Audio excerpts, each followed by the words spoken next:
J'ai donc choisi 8 noms, auxquels il faudra en ajouter 2, Yeshua et Abba. Ces 10 noms que j'ai pu expliquer dans les précédents audios nous permettent de découvrir et de percevoir la présence de l'un au milieu de nous, d'entrer en relation avec elle. Yud He Vav He Eye El Elohim Ya Adonai Shaddai Sabaoth.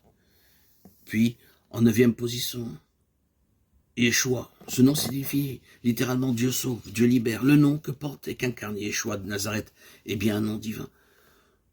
Toute son œuvre ne sera-t-elle pas de guérir les humains des différentes formes d'aliénation qui les détruisent, de libérer en eux la conscience d'être comme lui, avec lui. Je suis. Puis Abba. La guérison et la libération que propose Yeshua passe peut-être par la réconciliation avec ce nom, Abba, Père, qui est, comme nous l'avons dit, le nom de celui qui nous donne un nom, le sujet qui nous appelle à être sujet. Mais qui oserait dire à l'inconnu, Yud He Vav He, à la conscience d'être, à je suis, Eye, au sens elle, à l'harmonie des mondes et des êtres, Ya, à l'énergie créatrice Elohim, à la grande mère Shaddai, au Seigneur de l'univers Adonai, à la justice même Tsabaoth, Papa. Qui oserait sans reconnaître le fils ou la fille?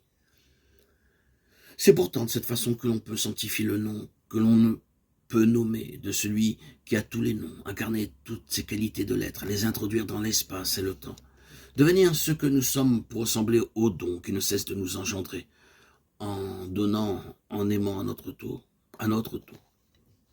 Le Saint-Nom est un là-bas, va voir là-bas si je suis, à travers l'épreuve du temps. Éprouve ce qui demeure d'être et de conscience d'être en toi. Marche en ma présence, tu verras bien qui je suis. Aime jusqu'au bout, tu verras bien qui tu es. Que ton nom, qui est son nom, le nom que le Père t'a donné. Tu es mon fils aujourd'hui, je t'ai engendré, Abba. Que ton nom soit sanctifié. Que ton règne vienne. Le grec, basileia, traduit exactement l'hébreu malchut, dans son triple sens de royauté. Règne et royaume. En français, royauté désigne la dignité du roi. Règne désigne l'exercice du pouvoir royal et royaume désigne l'état régi par un roi. Les territoires ou les personnes sur lesquelles s'exerce son pouvoir. La royauté est la qualité d'un sujet, le règne, l'exercice par lequel cette qualité s'exprime et se donne. Le royaume est le lieu où l'exercice de cette qualité est reçu et objectivé. Quel est le désir de Yeshua?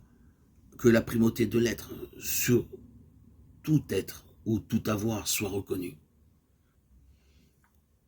Royauté.